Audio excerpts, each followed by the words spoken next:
बिनबऊँ बारंबार। ज्ञान उदधि अरु ज्ञान घन, सतगुरु शंकर रूप। नमो नमो बहुवार हैं, सकल सुपूजन भूप।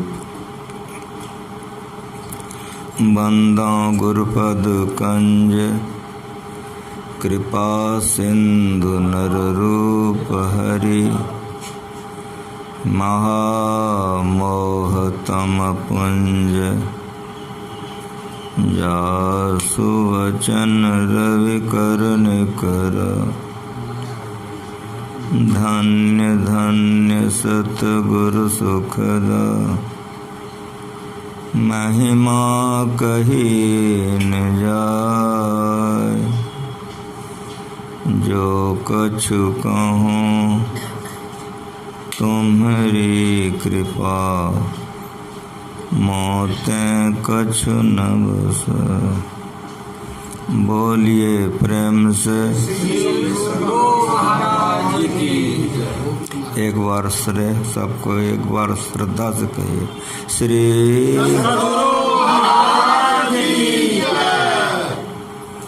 सत्संग में पधारे पवित्र आत्माओं। यह संसार नाशवान है और यह शरीर भी नाशवान है।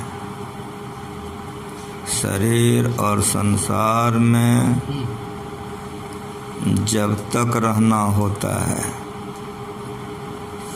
तब तक दुख में रहना होता है।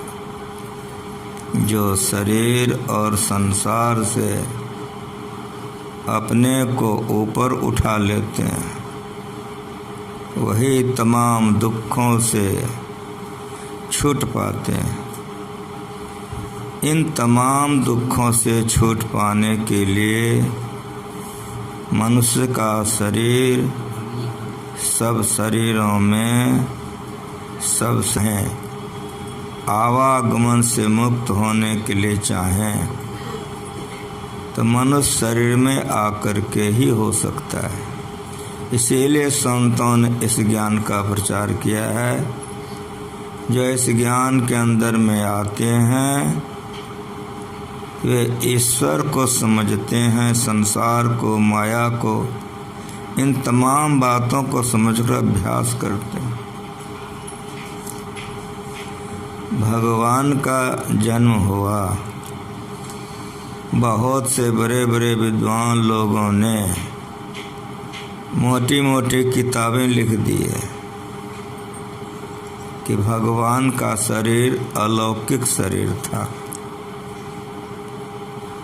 लेकिन गुरु महाराज जी के ऐसे गुरु मिले हैं कि सब ज्ञान को सोजरा के गए।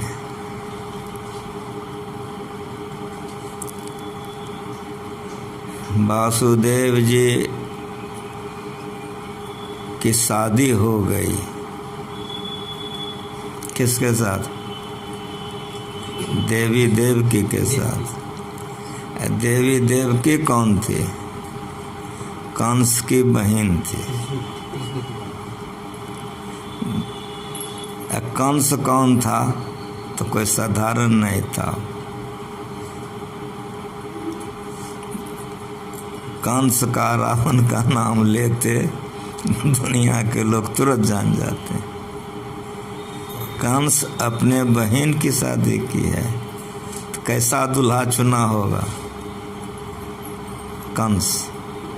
क्यों? तो साधारण राजा नहीं था वो, सब तरफ का सबकी जानकारी थी उसको। देवी देवकी की शादी हो चुकी है। कंस अपने से देवी देवकी को ससुराल पहुंचाने के लिए जा रहा है।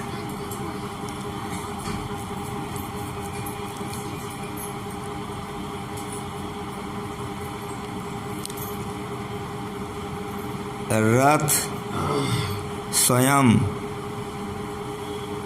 हाँकते हुए जा रहा है। बहन को ससुराल पहुंचाने के लिए कितना श्रद्धा प्रेम से जा रहा है। बहन की शादी हो, भाई जाए, उसमें भी बड़े थे वे। कंस जा रहे हैं। देवी देवकी वासुदेव जी रथ में, रथ जा रहा है। आकाशवाणी हो गई कि जिनको इतनी प्रसन्नता से तुम लेके जा रहे हो, इसी के 8वें पुत्र तुम्हारे जान के घातक होंगे।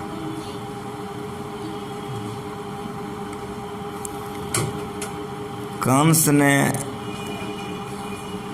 आकाशवाणी सुनी।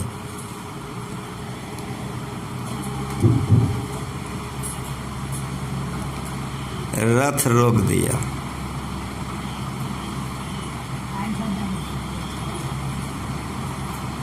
आ जाइए, इधर अंदर है, बैठिए।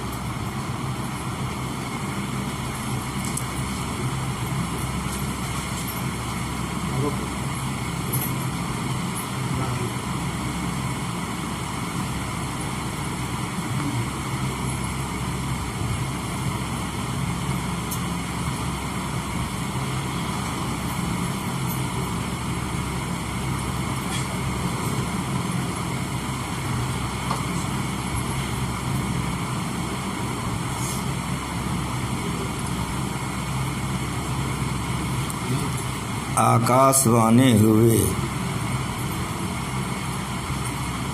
कंस ने सुना, रथ रुक गई। विचारने लगे वे, और विचार करके उन्होंने निर्णय किया कि न रहेगी बांस, न बजेगी बांसुरी।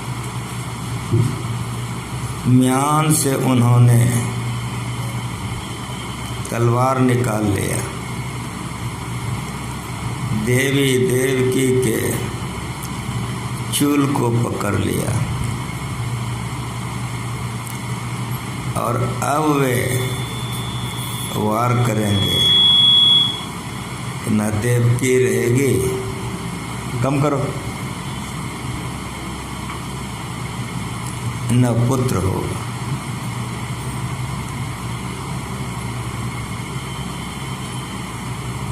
वासुदेव जी घबराए नहीं।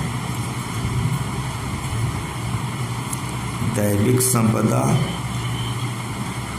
और आसुरी संपदा, दो संपदाएं। वासुदेव जी दैविक संपदा के थे, कंस आसुरी संपदा का था। तलवार निकल चुका है। वासुदेव जी घबराए नहीं। उन्होंने मुस्कुराते हुए कहा कि जरा सा रुक जाइए। देवी देवकी का संबंध आपने हमसे आज करवाया है। हमारी संबंध तो आज हुई, लेकिन आप तो बचपन से इसको पाले। आपकी लाडली दुलारी बहन है। आकाशवाणी को मैंने भी सुना है और आप भी सुने। अगर आपको देवी देवकी के ऊपर विश्वास नहीं है, हमारे ऊपर विश्वास है। मैं आपको वचन देता हूँ कि देवी देवकी का जो 8वां संतान होगा, वो मैं अपने से आपके हवाले कर दूंगा। फिर उसके साथ जो व्यवहार करने का होगा वो आप करेंगे।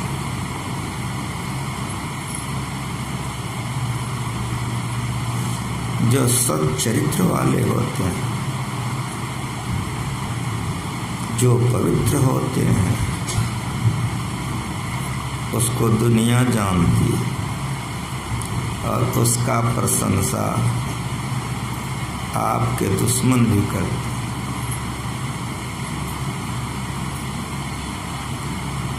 वासुदेव जी के वचन पर कंस म्यान को तलवार में रख दिया। जैसे दूध में आँच दीजिए तो उफना जाता है, थोड़ा सा पानी छीटिए तो बैठ जाता है। हजारों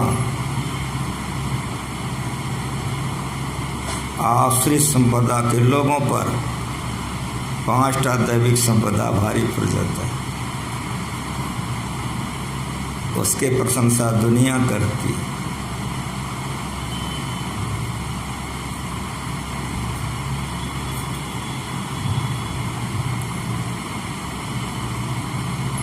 रामावतार के समय में मेघनाद की मृत्यु हो गई।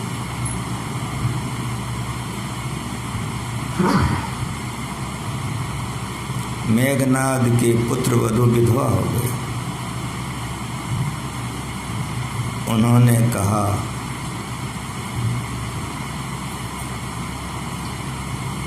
कि मेरे पति मर गए हैं, उनका मस्तक मंगवा दीजिए। रामादल में थे। रावण ने जाने के लिए आदेश कर दिया। मेघनाद कैसा था? मेघनाद के बल पर रावण राज करता था। मेघनाद कोई साधारण नहीं था। आप लोग अगर धर्म ग्रंथ पढ़े हैं, जानना चाहिए। मेघनाद का दूसरा नाम है इंद्रजीत।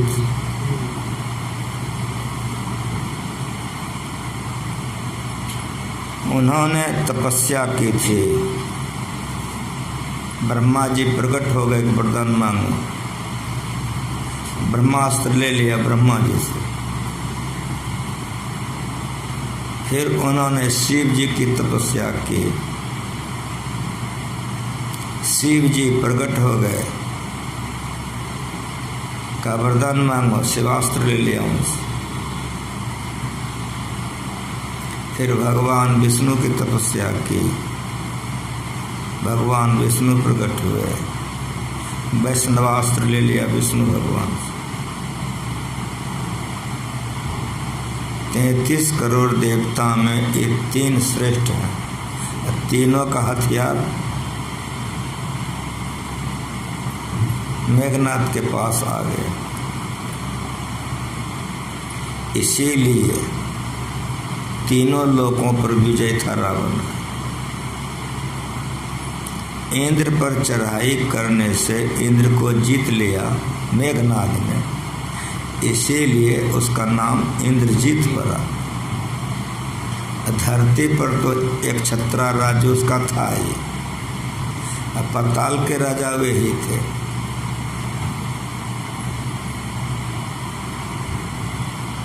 मेघनाद कोई साधारण नहीं था।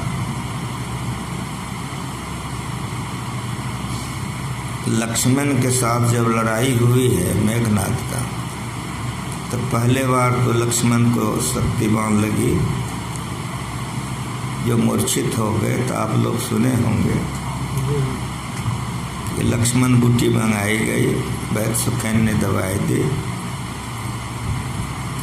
तो लक्ष्मण जी की मूर्छा छूट गई, वे होश में आ गए। लेकिन दोबारे जब वे लड़ने के लिए गए हैं, तो भगवान राम जाने नहीं देना चाहते। तो लक्ष्मण जी मुस्कुराए, कहा भैया उस समय हम लड़ाई मन से नहीं किए थे, आप घबराइए नहीं, हमको जाने की आज्ञा दीजिए, आशीर्वाद दीजिए। दूसरी बार जो वे लड़ाई में गए हैं, तो मेघनाद का होश हवास तुरंत उड़ा दिया है। सारे अस्त्र शस्त्र को काट करके लक्ष्मण जी ने समाप्त कर दिया। सारी सेनाएं मारी गई, सारा अस्त्र शस्त्र खत्म हो गया। जब मेघनाद को जान पर आ गई, अब क्या करेगा।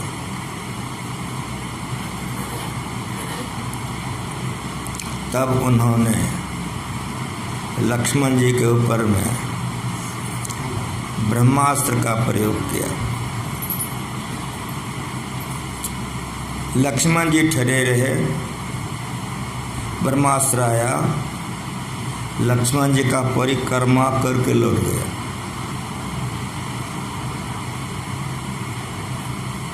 तब शिवास्त्र को छोड़ा मेघनाद। उन्होंने उनको प्रणाम किया, शिवास्त्र आया, चारों तरफ परिक्रमा करके शिवास्त्र लौट गया। तब वैष्णवास्त्र का प्रयोग किया, वही हुआ। वैष्णवास्त्र भी लक्ष्मण जी का परिक्रमा करके लौट गया। तब मेघनाद समझ गए ये कोई साधारण नहीं। रथ को उन्होंने घुरा दिया, लौट करके लंका आ गए और अपने पिता को समझाने लग गए कि पिताश्री ये कोई साधारण नहीं है। जब उनकी बड़ाई की सब बात बताया तो रावण बहुत क्रोध में आ गया और मेघनाद को उल्टा सीधा कहने लग गया, तुम कायर है, तुम भाग कर आ गया, आदि आदि बहुत कटु कटु बात कहा। तब उस समय में मेघनाद ने रावण को कहा कि पिताश्री ये अस्त्र सत्य की तरफ विजय कराने वाला है, आप असत्य पर हैं और मैं आपका साथ दे रहा हूँ, इसलिए असत्य में सहायता नहीं करेगा। आप सीता जी को वापस करके भगवान राम से संधि कर लीजिए। रावण क्रोधित हो गया, बहुत उल्टा सीधा जब कह दिया तुम कायर है आदि आदि। तब मेघनाद ने कहा, पिताश्री आप मेरी बात अगर नहीं मान रहे हैं और मुझे कायर समझ रहे हैं तो मैं लड़ाई में पुनः आपके आदेश पर जा रहा हूँ, लेकिन एक प्रार्थना करके जा रहा हूँ। वह प्रार्थना यह होगी कि अगर मेरी मृत्यु हो गई तो आप लड़िएगा नहीं, संधि कर लीजिए। और तब उन्होंने कह दिया उसी समय रावण को कि मेरा अंतिम प्रणाम स्वीकार कीजिए। कितना कारुणिक, इस धरती पर कैसे कैसे पुरुष आए।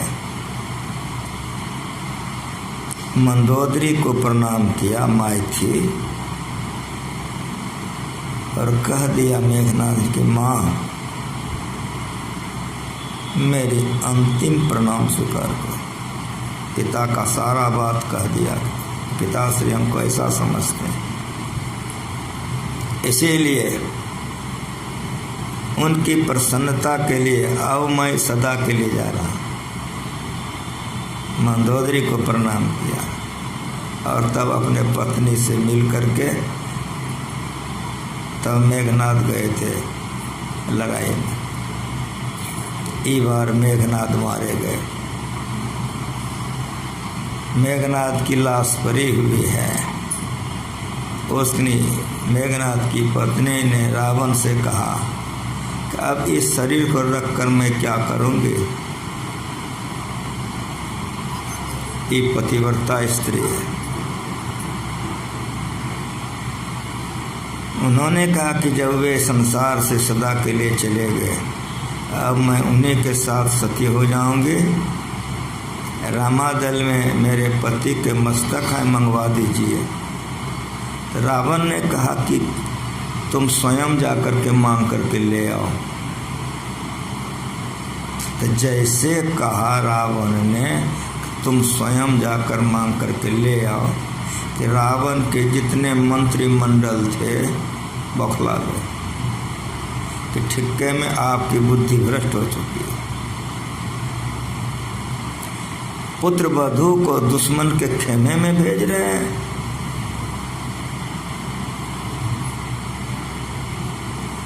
जैसे सारे मंत्रिमंडल ने, मंत्रिमंडल ने कहा कि पुत्र वधू को आप दुश्मन के खेमे में भेज रहे हैं, आपकी बुद्धि भ्रष्ट हो चुकी है। रावण कह रहा है कि मेरी बुद्धि भ्रष्ट नहीं हुई। वो लड़ने के लिए जो दोनों आया है वो तपसी है।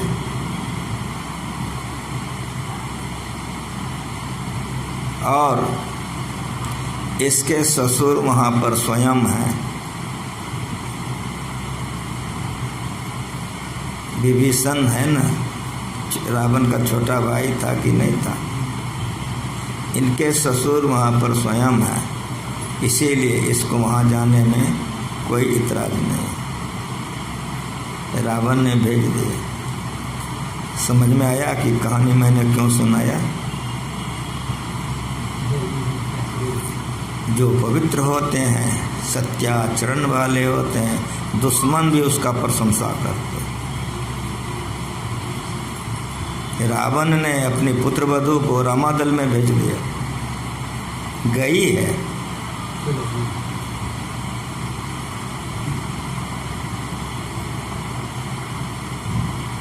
भगवान राम ने बहुत सम्मान किया और उनके मस्तक को सजा करके आदेश दिया, पहुंचा गया। इसलिए जीवन में पवित्रता बहुत आवश्यक है, सत्याचरण बहुत आवश्यक है। आश्रित संपदा के लोग अधिक होते हैं और दैविक संपदा के लोग कम होते हैं, लेकिन सृष्टि के आदिकाल से दैविक संपदा के लोगों के बल पर ही धरती चल रही है। कंस आश्रित संपदा का था, लेकिन वासुदेव जी आश्रित संपदा के नहीं थे, दैविक संपदा के थे। इसीलिए वासुदेव जी ने जो वचन दिया कंस को, कंस ने स्वीकार कर लिया। क्यों? तो कंस जानता था कि वासुदेव क्या है, जैसे रावण जानता था कि राम लक्ष्मण क्या है, कंस जानता था कि वासुदेव जी क्या है।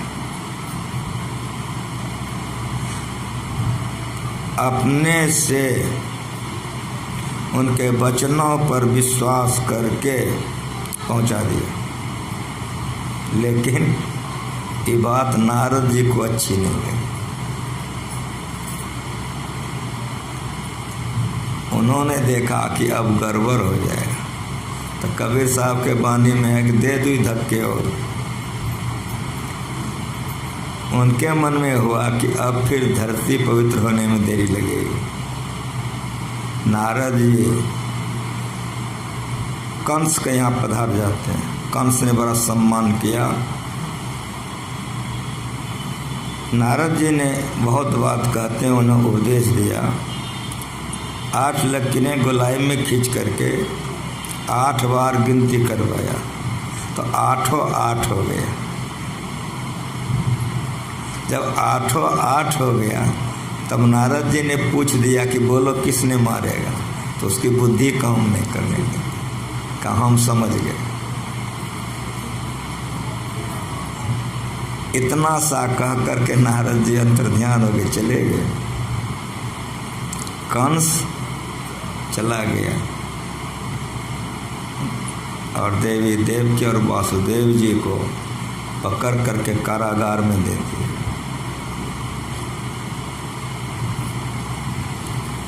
कारागार में एक एक संतान होते गया, कंस सबका संहार करते गया। ऐसा नारदवा ने क्यों किया? तो पाप का घड़ा जल्दी भरेगा। परित्राणां साधूनां विनाशाय च दुष्कृतां धम्म संस्थापनार्थाय संभवामि युगे युगे। जुग जुग में अवतार होता है नाश करने के लिए। इसीलिए नारद जी ने ऐसा किया। एक एक करके 7 का संहार हो चुका है, अब 8वां है। पढ़िए, वासुदेव जी कहाँ हैं? कारागार में। पढ़िए, सत्संग योग में गुरुमा जी लिख करके चले गए हैं, सब ज्ञान गुरुमा जी बता के गए।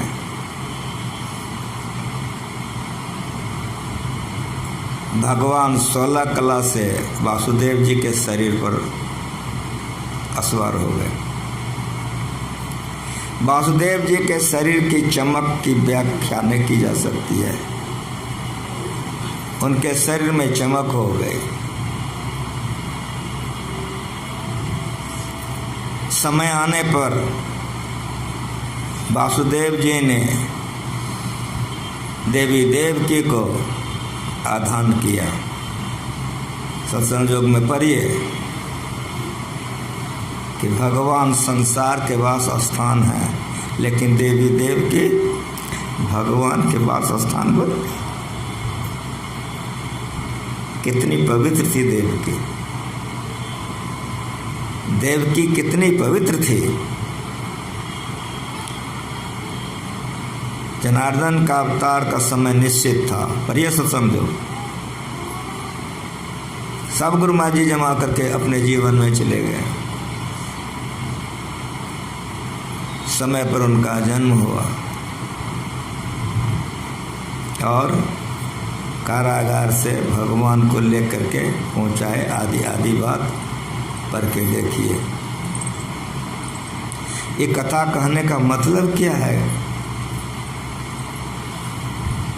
गुरु महाराज ने इस कथा को क्यों कहा?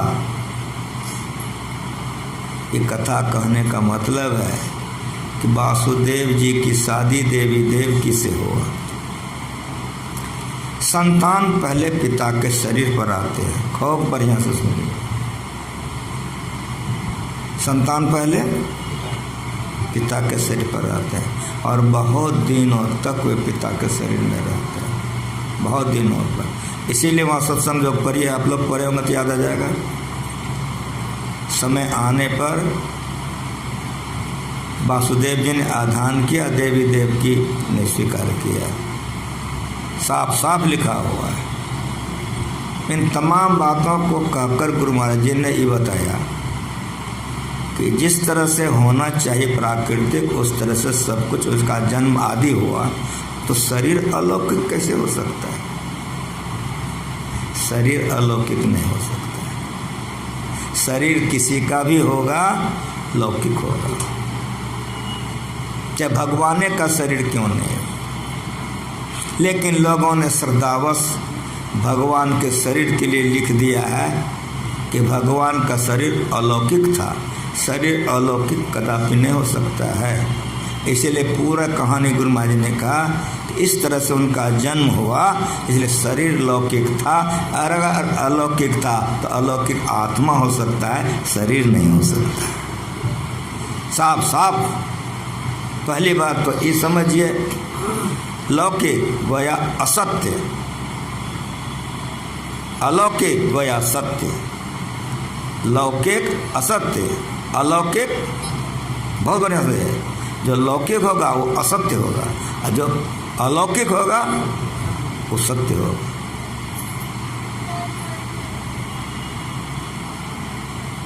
दूसरी बात, संतान पहले पिता के शरीर पर आते हैं और आधान करने पर माता स्वीकार करती है और बहुत दिनों तक माता के शरीर में वह रहता है। यहाँ हिंदू अलग मुसलमान अलग नहीं है, ये संत मत का सत्संग है। ये संत मत का सत्संग है, समझने लायक बात है, बड़ा गंभीर ज्ञान है संत मत का।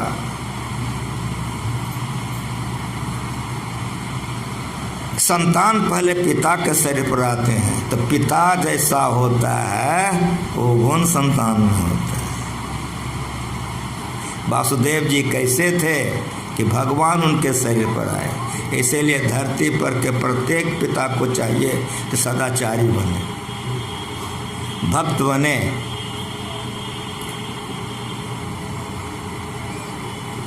यहाँ हिंदू मुसलमान अलग अलग नहीं है, सारे विश्व को एक ज्ञान देने के लिए संत मत है। इतिहास बता रही है, ये कथा प्रमाणित कर रहा है कि प्रत्येक पिता को कैसा होना चाहिए। पिता शराबी, बेटा चाहे कि बढ़िया हो जाए, पिता जुआरी, पिता व्यभिचारी, और कई संतान हमारा बढ़िया हो जाए। रोपे पेड़ बबूर का आम कहाँ देखा? आम के गाछ में ही आम होगा, बबूर के गाछ में बबूर होगा। पिता जैसा होगा संतान वैसी होगी। जिस तरह से वासुदेव जी थे, कितने पवित्र थे, भगवान उनके शरीर पर आए। पहली बात ये पिता के लिए है और सारे संसार के पिता के लिए। और दूसरी बात कि आधान करने पर देवी देव की ने ग्रहण किया। भगवान सारे संसार के वास स्थान है, देवी देव की भगवान के वास स्थान बन गई। हृदय फट जाएगा, रो दीजिएगा, हृदय फट जाएगा, रो दीजिएगा कि सारे दुनिया की माँ कैसी होनी चाहिए संत मत बतलाता है। एक माँ के लिए यहाँ नहीं है, संसार के प्रत्येक माँ के लिए है कि माँ को कैसा होना चाहिए। देवी देव की कितनी पवित्र थी कि भगवान का वास स्थान बन गई, भगवान उसके ऊपर में। इसलिए प्रत्येक माँ को कितना पवित्र होना चाहिए इतिहास बता रहा है। माँ शराब पिएगी, माँ मछली खाएगी, माँ कुकर्म करेगी और चाहेगी कि हमारा संतान बढ़िया हो जाए, संभव नहीं। अब मेरी बात सुनिए, अगर वासुदेव जी के समान पिता, खूब बढ़िया सुनिए, अगर वासुदेव जी के समान पिता और देवी देव की कैसी माँ हो तो भगवान कृष्ण का धरती पर लाइन लगेगा कि नहीं? बोलो ईमानदारी से, लाइन लगेगा कि नहीं? कसम खा के बोलो। गुरु महाराज जो ज्ञान बता के गए हैं, मुझको कुछ मिला नहीं मिला मैं नहीं जानता हूँ, लेकिन एक बात मुझे मिला कि प्रथम भगत ये जीवन मेरा बर्बाद नहीं हुआ। जब से मैं घर छोड़ा हूँ, आप लोग तो बहुत पुराने हैं,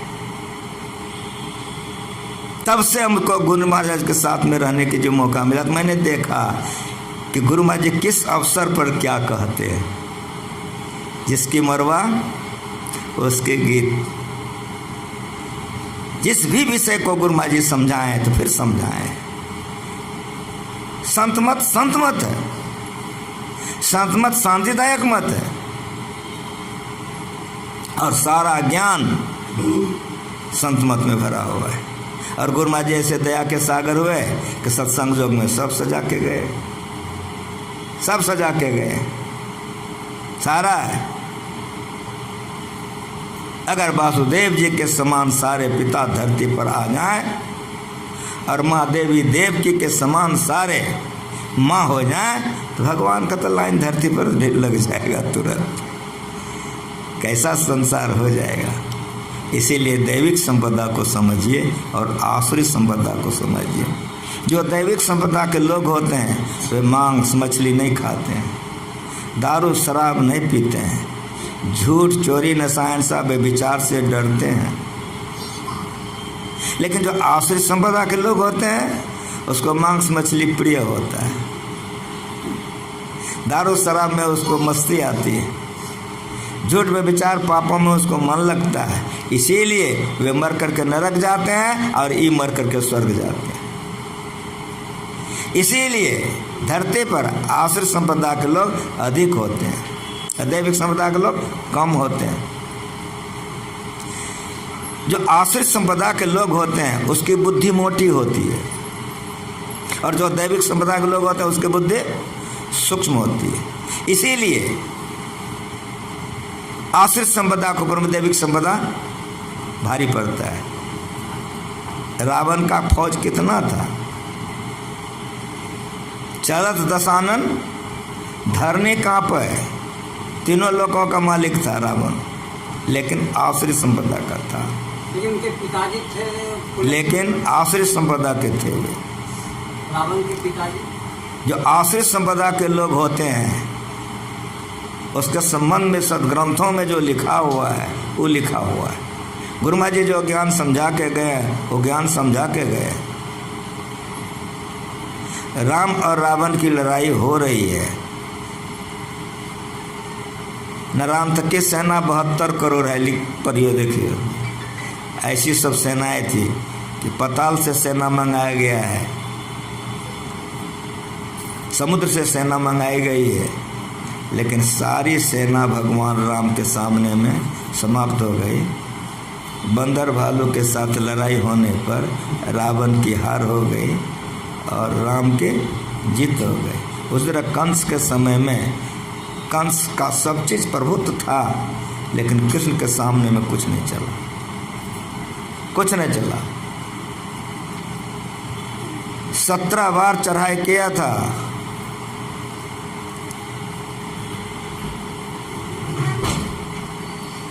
त्राहिमाम मचा देता था। भगवान श्री कृष्ण का ये लीला देख करके उनके बड़े भाई ने कहा, क्या ये तुम नाटक कर रहे हो? तो कहा, दाऊ आप घबराइए नहीं, इसमें मेरा एक राज है। कहा कि बोलो।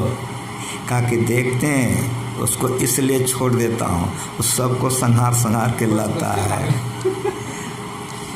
मैं सबको मार के उसको इसलिए छोड़ देता हूँ कि उस सबको संहार के लाता है। नहीं तो हमको उस सफैया करने के लिए कहाँ कहाँ जाना पड़े।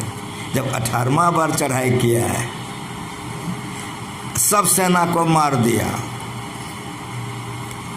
जब सब सेना मर गई, भगवान कृष्ण अकेले बच गए, तो भगवान कृष्ण भागे जा रहे हैं, रपेटे जा रहे हैं। जाते जाते एक गुफा में भगवान कृष्ण घुस गए। उस गुफा में एक आदमी पहले से सोया हुआ था। भगवान कृष्ण ने जो पीताम्बरी देह में रखा था वो पीताम्बरी ओढ़ा दिया और कहीं जाके लुका गया।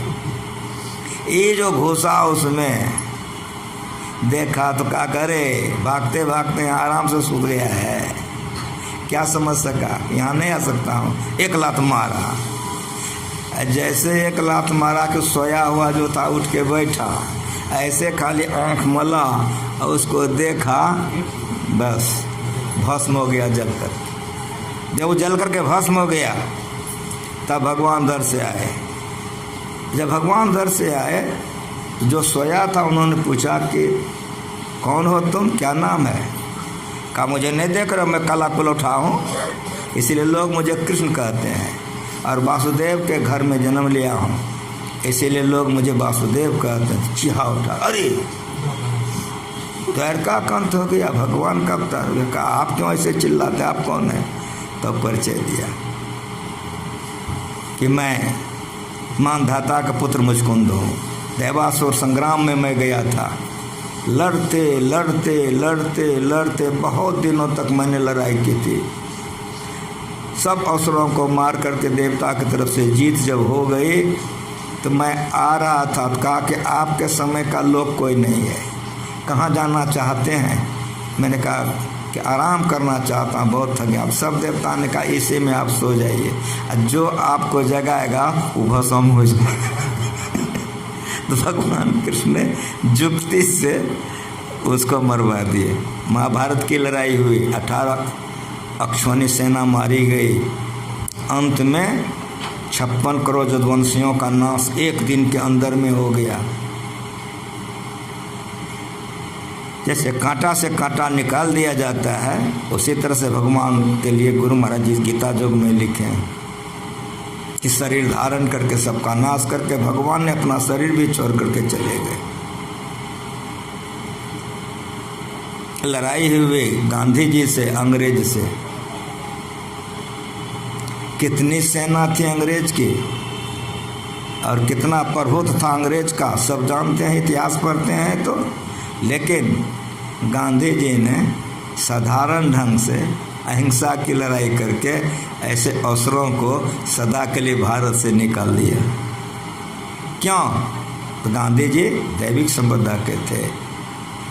ईश्वर अल्लाह तेरे नाम सबको सम्मति दे भगवान, रघुपति राघव राजा राम पतित पावन सीताराम और स्तुति प्रार्थना करते थे, ध्यान करते थे, पवित्र आचरण के थे। इसीलिए जो मनुष्य का शरीर धारण करे आचरण पवित्र नहीं हो तो उसका जीवन बेकार है। तो आचरण पवित्र कैसे होगा? जो ध्यान सत्संग करेगा, साधु का संग करेगा। जो साधु का संग करेगा तो सबसे पहले क्या होगा? तो मत की रति गति भूत भलाई, जब जय जितन जहाँ जय पाए, सो जानब सत्संग करो। सबसे बड़ी बात सत्संग में है कि सुबुद्धि हो जाती है। सबसे बड़ी देन सत्संग की है कि सुबुद्धि हो जाती है। इसीलिए अगर सारे लोग सत्संग करें, सारे लड़के सारे लड़कियां सत्संग करें, जो लड़का लड़की सत्संग करते हैं उसको सुबुद्धि हो जाती है। उसका खान पान आचरण रहन सहन बिल्कुल भिन्न हो जाता है। इसीलिए ये शरीर की विशेषता है। यह शरीर अलौकिक नहीं है, यह शरीर लौकिक है। यह शरीर पंचभूतों से बना है। जब बाली को भगवान राम ने मार दिया, जब तारा आकर रोने लगे तो वेदांत ज्ञान भगवान राम ने तारा को दिया कि तारा किसके लिए रोती हो तुम? क्षिति जल पावक गगन समीरा, पंच रचती अदम शरीरा, सो तन तो तुरे आगे सोवा, जीव नित्य तुम कहीं लगी रोवा। पति किसको मानती हो? अगर शरीर को पति मानती हो तो शरीर सामने में है, उठाकर लेकर चली जाओ। अगर शरीर को पति नहीं मानती हो तो जीव नित्य, यही सत्य है। जीवात्मा नहीं मरती, बार बार जन्म लेता है, बार बार आवागमन में रहता है। लेकिन जो लोग भजन भेद लेके ध्यान भजन करते हैं वे मर करके भूत प्रेत नहीं बनते हैं। आकर 4,84,000 जोनि भ्रमतिया जीव अविनाशी। यही वेदांत है कि जीव अविनाशी है, शरीर नाशी है। इसलिए शरीर बार बार जन्मता है, मरता है। इसी को आवागमन कहते हैं। इस आवागमन से अगर बचने का किसी का मन हो जाए तो एक ईश्वर भक्ति के सिवा कोई उपाय नहीं। पहली बात। दूसरी बात कि मनुष्य शरीर का अतिरिक्त किसी शरीर से आवागमन के चक्र से बाहर नहीं जा सकता है। कब हो करी करुणा नरदेही देत ईश बिन हेत से, अकारण स्नेह करने वाले मालिक मौज में आकर दे दिया तो देवता से ऊंचा शरीर दे दिया। साधन धाम मोक्ष कर द्वारा पाए न जय परलोक समारा, सो पर दुख पावे सिद्धन पछताए, काले कर्म ईश्वर है मिथ्या दोष लगे। इसीलिए शरीर को पाकर के जिन्होंने दैविक संपदा को अपनाया, दैविक संपदा में पाले पोसे गए, वो देवता हो गया। लोग देखते कर देते कि ये देवता है, ये देवी है। लेकिन जो लोगों का रहन सहन खान पीन आचरण बढ़िया नहीं है, ये राक्षस है, ये गधा है, ये घोड़ा है, पशु है। क्या क्या लोग बोल देते हैं। तो क्या क्या क्यों बोल देते हैं? आचरणहीनता के कारण लोग बोल देते हैं। लेकिन अगर यदि आचरणहीन नहीं हो, रहन सहन पवित्र हो, खान पान पवित्र हो, भगवान का भजन करते हो, चाहे स्त्री हो चाहे पुरुष हो, तो लोग प्रशंसा करते हैं फलाने की बेटी को देखो भगवती है। जो पवित्र कर्म करते हैं इस धरती पर किए हैं वही भगवती हुए हैं, भगवान हुए हैं। भगवती भगवान अनेक हो सकते हैं लेकिन ईश्वर अनेक नहीं हो सकते। इसीलिए संत मत बतलाता है कि तमाम शरीरों को जानो, स्थूल शरीर को जानो, सूक्ष्म शरीर को जानो, कारण शरीर को जानो, महाकारण शरीर को जानो, चेतन शरीर को जानो। तो स्थूल शरीर जो मनुष्य का है इसमें साधन धाम है, इसमें मोक्ष का दरवाजा है, इसमें आप आवागमन से अपने आप को निकाल सकते हैं। लेकिन देवता के शरीर में मोक्ष का दरवाजा नहीं है और देवता का शरीर साधन धाम नहीं है। इसीलिए नरतन दुर्लभ देव को सब कोई कत पुकार देव दे ही नहीं पावे। ऐसे मूर्ख लोग स्वर्ग की आस लगावे, पुण्य छिन जब हो स्वर्ग से नरक में आवे। भर में चारों खान पुण्य कहता है जावे, तुलसी सतमत तद गए स्वर्ग पर करे खगार। नरतन दुर्लभ देव को सब कोई पुकार। जो शरीर से आप सदा के लिए मुक्त हो सकते हैं, जो साधन का धाम है, अगर आप ऐसा साधन कीजिए तो मरने पर भूत प्रेत बन जाइए, बन जाता है। और अच्छा साधन कीजिए तो देवी देवता आप बन सकते हैं। लेकिन अगर गुरु से दीक्षा लेकर के ध्यान कीजिए, मोक्ष का द्वार खोल लीजिए, तो जानत तुम्हें जय हो सकते हैं। परमात्मा को पा करके आप परमात्मा हो सकते हैं। इतना सुंदर शरीर को पा करके जो विषयों में गमाता है, तो भगवान कहते हैं स्व प्रथ दुख पावे सिद्ध पछता काले कर्म ईश्वरी मिथ्या दोष लगा। इसीलिए जो लोग भजन भेद ले लिए हैं, मन से ध्यान कीजिए। जो लोग नहीं लिए हैं, ले लीजिए। झूठे गुरु के पक्ष को तजन कीजिए वार, द्वार न पावे शब्द का भटके बारंबार। साचे गुरु के पक्ष में तन मन दे ठहरा है, चंचल ते निश्चल भैया नहीं आवे नहीं जाए। एक महिला आई हमसे दीक्षा लेने के लिए, तो मैंने पूछा कि आप मांस मछली खाती हैं? तो नहीं बाबा नहीं खाती। तो आपके पति खाते हैं? तो बाबा वे भी दीक्षित हैं, अमुक मत में दीक्षित हैं। हम दीक्षित हैं, मैं ये नहीं पूछ रहा, मैं पूछ रहा खाते हैं? हाँ बाबा खाते पीते हैं। तो क्या करते हैं? तो MA पास हैं, वे इंजीनियर हैं। हम कहा तो उनकी आज्ञा है आपको भजन भेद लेने की? बोले कि हाँ बाबा। तो हम कहाँ हैं? कभी बाहर में है, वही तो आए हमको भजन भेद दिलाने के लिए। बड़ा आश्चर्य लगा हमको। मैंने कहा कि उनको बुलाइए। वो आ गए। तो मैंने पूछा, कहाँ बाबा? हम अमुक मत से दीक्षित हैं। मैंने कहा कि जब आप अमुक मत से दीक्षित हैं तो आप मांस मछली शराब कैसे लेते हैं? आप तो पढ़े लिखे हैं। कहा बाबा उन्होंने दीक्षा तो दिया, लेकिन उन्होंने कहा 6 दिन खाइए, 1 दिन नहीं खाइए। तो मैं 6 दिन खाता हूँ पीता हूँ, 1 दिन बाबा नहीं खाता पीता हूँ। ऐसे सब गुरु अभी धरती पर मौजूद है।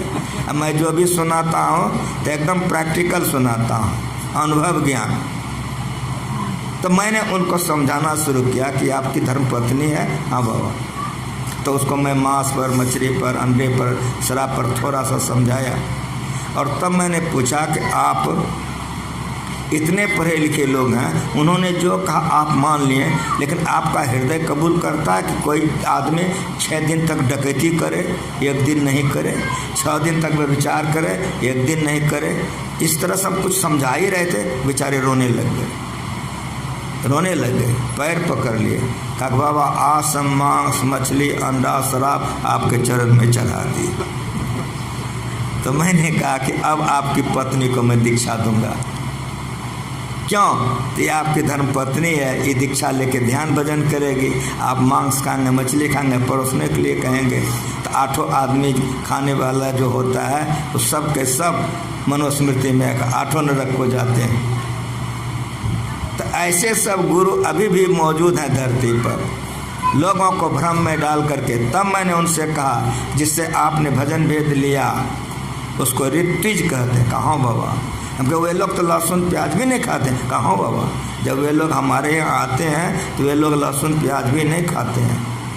मैंने कहा कि अब आप देखिए कि जिन्होंने आपको दीक्षा दिया वो लहसुन प्याज नहीं खाते हैं। या आपको कहते हैं 6 दिन खाइए, 1 दिन नहीं खाइए। यही सब जो हम समझाए तो बेचारे पढ़े लिखे थे, MA पास थे, इंजीनियर थे, रोने लग गए पैर पकड़ के। कहा बाबा आज चढ़ा देते हैं हम आपको। झूठे गुरु के पक्ष को तजतन कीजिए वार, द्वार न पावे शब्द का भटके बारंबार। ये दृष्टियोग और नादान संतान, यही संत मत है। जो दृष्टियोग और नादान संतान करेगा आचरण पवित्र नहीं रहेगा, भजन में आगे नहीं बढ़ सकेगा, हरगिज भजन में आगे नहीं बढ़ सकेगा। इसलिए गुरु महाराज जी लिख के गए, खान पान को प्रथम संभारो, तब रस अवगुण मारो। मांस मछली दारू शराब तो खाना ही नहीं चाहिए। लेकिन और बात सुनिए कि तामसी, राजसी और सतोगनी भोजन को समझिए, गीता जो पढ़िए। इसीलिए जो सात्विक आहार है उसमें तमोगुनी रजोगुनी हो जाता है। अगर बहुत ज़्यादा तेल मसाला चटपटदार बना दिए पर ये सत्संग जो वो राजसी भोजन हो गया, भजन नहीं बनेगा आपका।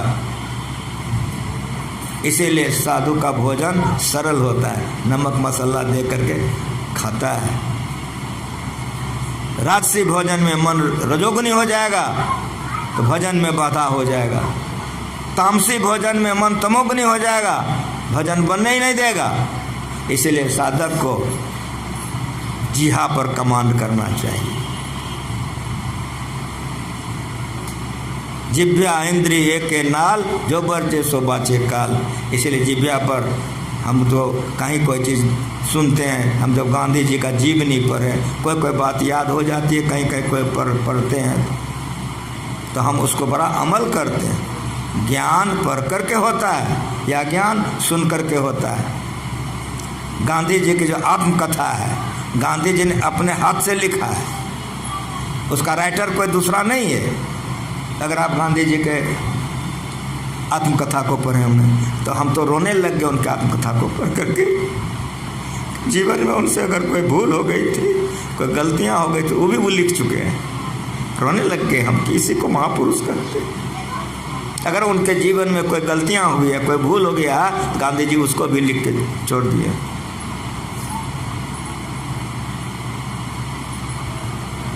सतोगुनी भोजन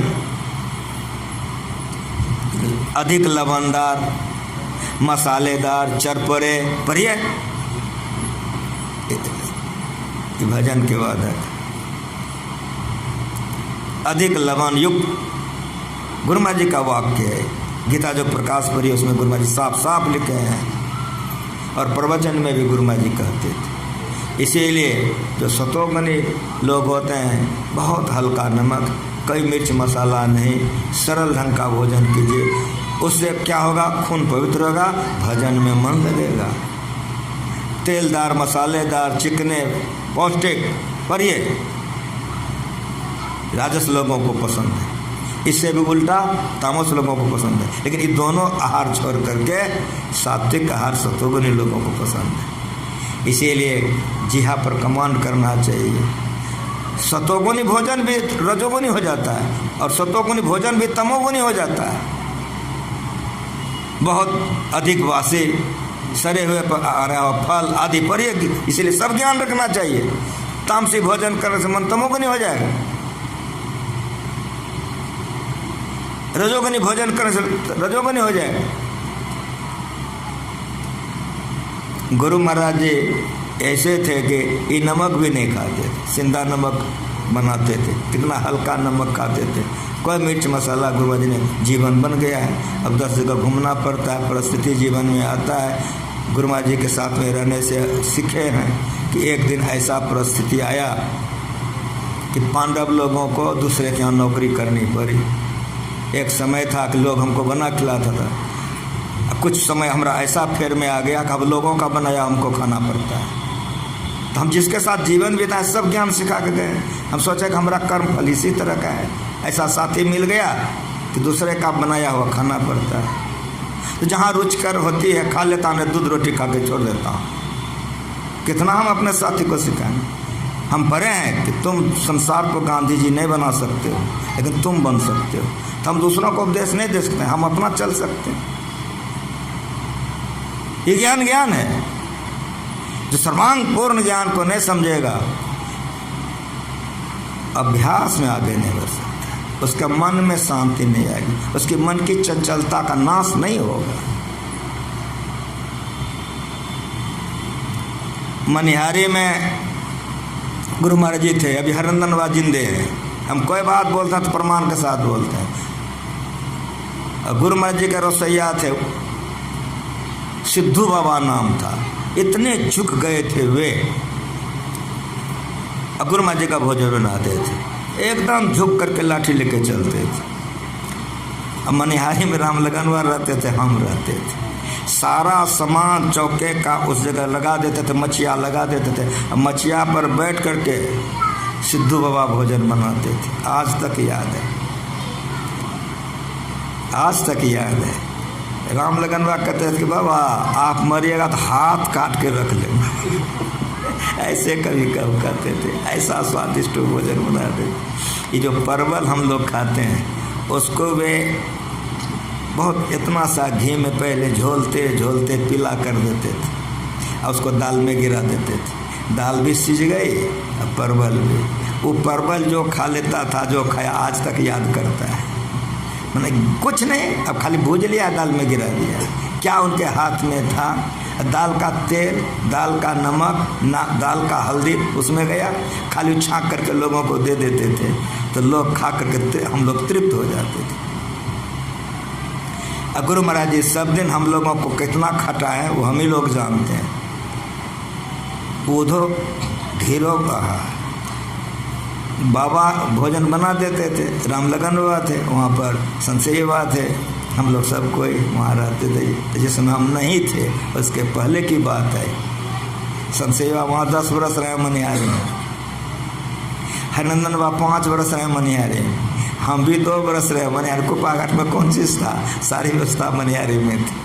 61 में बन करके जब धीरे धीरे धीरे धीरे हुआ है यहाँ, तो 61 में कुपाघाट बनना शुरू हुआ, 66 से हम रहना शुरू किए था। वो 71 में जो गुरु महाराज जी का ऑपरेशन हो गया तो डॉक्टर लोगों का यहाँ सुविधा थी, तब ज़्यादा गुरु महाराज जी यहाँ रहने लग गए।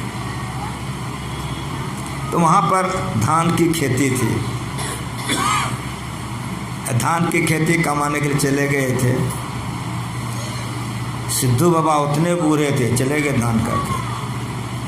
जैसे हरनंदन बाबा प्रणाम किए तो गुरु महाराज जी कहते हरनंदन, तो जी सरकार, तभी कौन काम है, हजूर रखने कोई काम नहीं चाहिए। तो सिद्धू जी गए हैं धान कमाने, तुम भी चले जाओ। आज चले गए धान कमाने। और थोड़े देर के बाद आए शमसेवा प्रणाम किए। समझा कह महावीर जी, तो जी तो की करे छिए, हजूर कुछ तो नहीं कर सकते, कोई काम है तो नहीं हजूर नहीं। तो सिद्धू दास जी गए हैं, हरनंदन जी भी गए हैं, आप भी चलिए धान कमाने के। करकरिया धूप धान कमा रहे थे। संसेवा को जब धान का अथी लगे तो संसेवा को तो कभी खेत में काम किया हुआ था न, संसेवा तो एकदम तिलमिला गए। हरनंदनवा से नहीं रहा गया। हरनंदनवा आकर के गुरु माँ से प्रार्थना के हजूर उनका बुलाए ले जाए।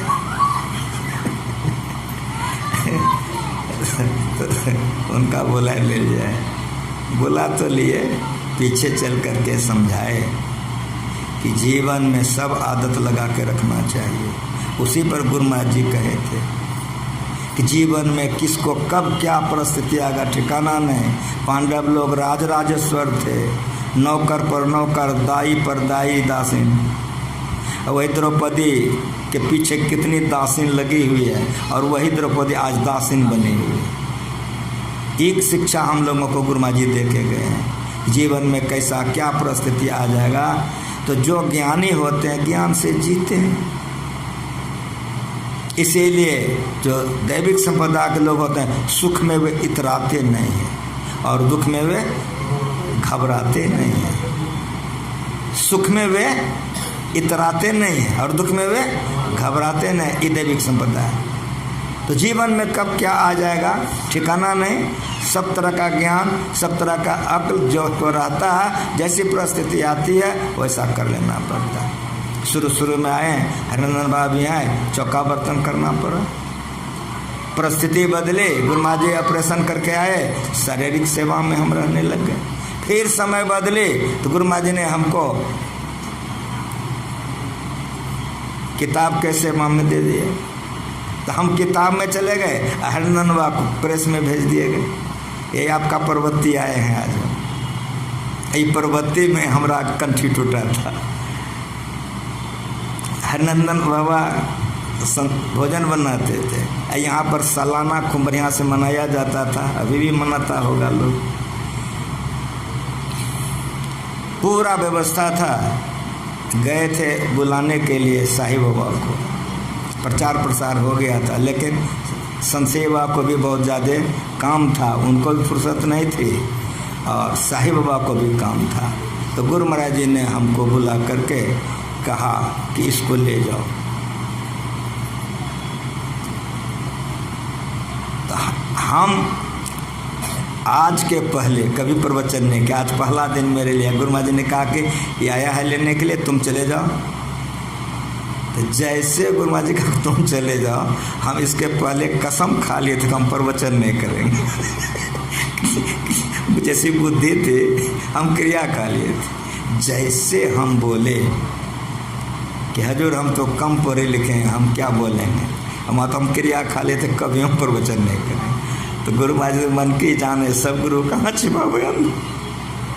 जैसे हम बोले कि हजूर हम तो कम पढ़े लिखे हैं, हम क्या जाके बोलेंगे, कि गुरु महाराज हमको ऊपर और नीचे देखने लगे। और देखते देखते सरकार का मुंह एकदम छोटा हो गया, लगा अब रो देंगे, आँख डुबरा गया। देखते हम केदार, हम कहे जी सरकार, इतना दिन तुम मेरे साथ रहा, सब क्षेत्र छोड़ तुमको नहीं आता है?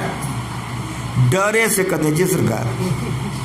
तो जाओ तुम अब सिर्फ प्रार्थना पाठ कर देना, चुन चुन वहाँ रहता है, आप लोगों का संबंध एक लोग हैं, इसीलिए सुना रहा प्रमाण के साथ। कक चुन चुन वहाँ रहता है, उसको कहना, कह देगा आरती करके आ जाना। जी सरकार। प्रणाम किए, गाड़ी पर बैठे, यहाँ आ गए। अरे राम रे राम, यहाँ भीड़ थे, गजब की भीड़ थे। TNB कॉलेज के प्रोफेसर सब, मारवाड़ी कॉलेज के प्रोफेसर सब, गणमान्य सारे लोग आगे में भरे ठसम ठस थे। हम स्तुति प्रार्थना पाठ सब कर दिए, हो गया। तब जो हमको लेने के लिए गया था उसको बोले कि मैंने स्तुति प्रार्थना पाठ कर दी, वो जवाना था, गला था, गुरु महाराज जी की दया थी। अब आप चुनचुन दास जी को कहिए। तो जा कर के उन्होंने कह दिया कि इस तरह से गुरु महाराज ने कहा है। चुनचुन दास जी उठ करके मेरे पास आ गए। उनका गला कुछ मोटा था, आप लोग तो जानते ही, आप खातो परिवार के लोग थे सब निकट के। उनका गला कुछ मोटा था, हमारे पास आ गए। हे केदार, जी सरकार, हम अब मरेंगे, हम कभी प्रवचन किए हैं, तुमको गुरु महाराज जी भेजे हैं, जो जानते हो कहो। उन गुरु महाराज जी को सिमरन करके बोले, हम 1.5-2 घंटा तक आरती हुई, चले गए। आज जीवन का पहला प्रवचन हमारा है। अब वो जो इतना प्रोफेसर और सब जो विद्वान लोग और सब जो गए, सब जा कर के संत सेवा साहिबा को सुना दिए सब। उसी दिन से गुरु महाराज जी जो भेजते थे साहिबा संत सेवा सब भेजने लग गए उनको कि तुम जा सत्संग करने। सदगुरु महाराज की। हम नहीं जानते थे, हम कहीं जाते हैं तो गुरु महाराज जी को कह देते, किसी सेवा के लिए आप हमको जिंदा रखें।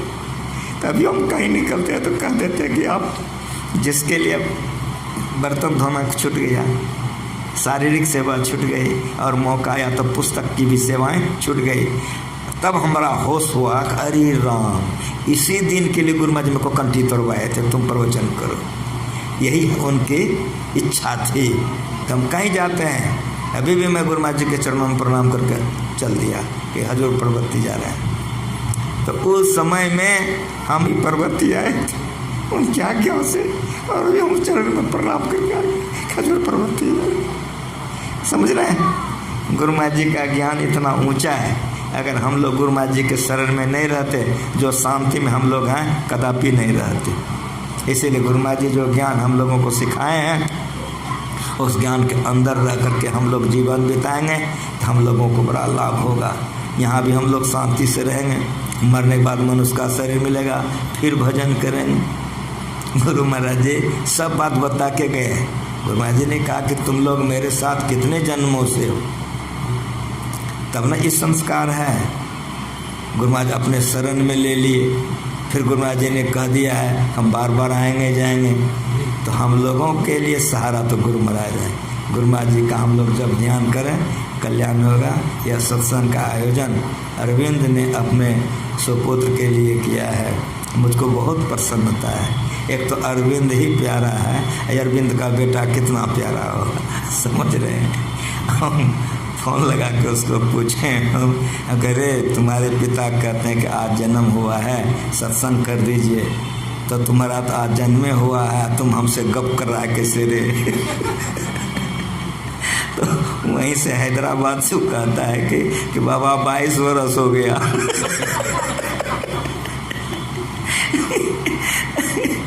तो बहुत खुशी है कि आप लोग सारे खानदान गुरु महाराज के शरण में हैं, बाल बच्चे शरण में हैं, इसलिए आप लोगों के साथ मेरा पारिवारिक संबंध, आप लोगों से मिल करके बहुत प्रसन्नता होती है।